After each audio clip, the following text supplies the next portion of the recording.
তিন সার্টিফিকেট খুলেছিলেন কিন্তু রিটার্ন জমা দেননি, এরকম ৮০,০০০-এরও উপরে ব্যক্তির নামে মামলা হয়েছে।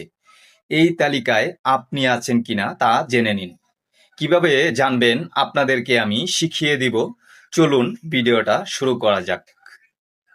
আপনারা প্রথমেই যে কাজটি করবেন, এই লিঙ্কটা আমার ফার্স্ট কমেন্টে দেওয়া থাকবে। আপনারা প্রথমেই লিঙ্কে প্রবেশ করবেন। একটু সময় নিচ্ছে, অপেক্ষা করেন। প্রথমেই এই যে আপনারা দেখতে পাচ্ছেন লিঙ্কে প্রবেশ করলাম। প্রবেশ করার পরে এখানে একটা ফাঁকা জায়গা আপনারা দেখতে পাচ্ছেন, এই যে নাম্বার ৩। এই যে এই জায়গায় আপনারা প্রথমে ক্লিক করবেন। ক্লিক করার পরে এখানে ৩ সার্টিফিকেটের যে নাম্বারটা আছে, এই নাম্বারটা আপনারা এখানে দিয়ে দিবেন। আমি দিয়ে দিব।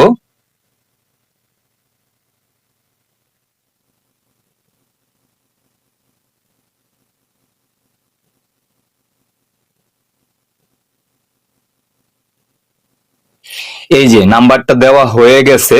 এখন দেখেন এখানে একটা লেখা আছে চেক স্ট্যাটাস। আপনারা এখানে ক্লিক করে দিবেন। এখানে ক্লিক করে দিলাম। তারপরে দেখেন এখানে দেখাচ্ছে নো সিলেক্টেড, তার মানে আমি এই লিস্টে আমি নাই। আপনি আছেন কিনা তা এখানে দেখাবে, শো করবে। আপনি যদি থেকে থাকেন তাহলে আপনাকে এখানে দেখাবে। ধন্যবাদ সবাইকে।